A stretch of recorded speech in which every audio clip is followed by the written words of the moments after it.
More news we love tonight. A local woman is celebrating her first Mother's Day as a mom of 5. Wow, wow, wow, wow, wow, 5 times. WLWT News 5 morning anchor Kelly Rippin checks in on the Quad Squad. Yeah, I'm feeling good. In February, we introduced you to Eric and Megan Black, proud parents of Emerson, who got the surprise of 4 lifetimes when their 2025 ultrasound revealed not 1, but 4 babies on the way. Baby D is a girl. Oh my God. About halfway into her high-risk pregnancy, Megan was already dilated, so she and the girls became residents at Good Samaritan Hospital's Advanced Obstetric Care Department. For 70 days, Megan parented and worked from her hospital bed, growing her girls one day at a time. Well, it was scary because we didn't know what we were doing, right? We didn't know when the babies were coming. We didn't know, how healthy they would be. We didn't know how my health was going to be. We didn't know. There's a lot of unknowns. And on February 6th, at 32 weeks and 4 days, it was time. I think we felt very confident in the team that was going to deliver the babies. Everybody had a job. Everybody told us what their job was. And if they were panicked at any point, we never knew about it.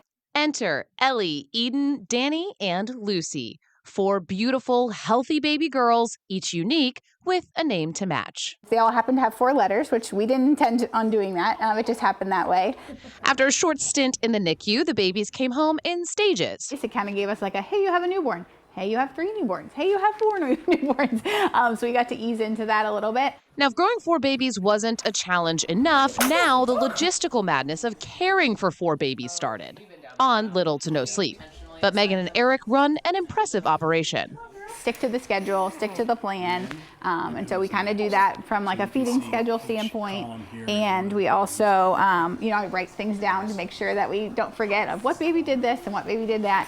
That's if all goes according to plan, and it rarely does. If you're by yourself, it takes like 2 hours to feed them. They eat every 2.5 hours. So you get like a short time to adjust, and then you're back at it again. So they adapt, adjust, and consider each day a win. We have, I think, a little bit more grace for ourselves of like, if we don't know, oh, well, it's okay. Everyone's still alive. We're surviving, not thriving, and that's okay. So what does it take to survive? A mix of chaos and caffeine and fun. While the caffeine can't be put into numbers, other things are easier to track. Megan and Eric have figured out they go through 32 bottles a day and 250 diapers a week. Big sister Emerson is quick to jump in and help, but Megan and Eric know they also could not do it without a whole lot of help from their people. I'm amazed at people that are strangers, people that are new friends, people that are old friends, family, that have just stepped up and have been able to come help us. Sunday is about celebrating moms, but always selfless. Megan says it's a day to celebrate their crew. Like, we're all in this together, and we're all going to try and do our best. And the moms happen to be celebrated, but it's really like the core of the family that I think gets celebrated. As we celebrate Mother's Day, I heard from Megan's mom, who wanted to share how selfless her daughter truly is. 11 years ago, Megan donated her kidney to her mother, and her mom saying she's so proud of the person her daughter has become. Kelly Rippin, WLWT News 5. I swear, first of all, congratulations. They're absolutely adorable. I think I was gushing and everybody in the studio the whole time. All I could think during that was, well, they're stationary now. What about when they're toddlers and all 4 of them they're 1 and they're, when you're like, don't touch that, don't touch that, don't touch that. Don't go there, because if you start to go there, you'll get stressed out. I'm sorry, Megan. Did I just stress you out? It's funny, Rob, one of our directors, said it would be a great couch segment at 4 o'clock. I said there's no room on the couch. That's the problem.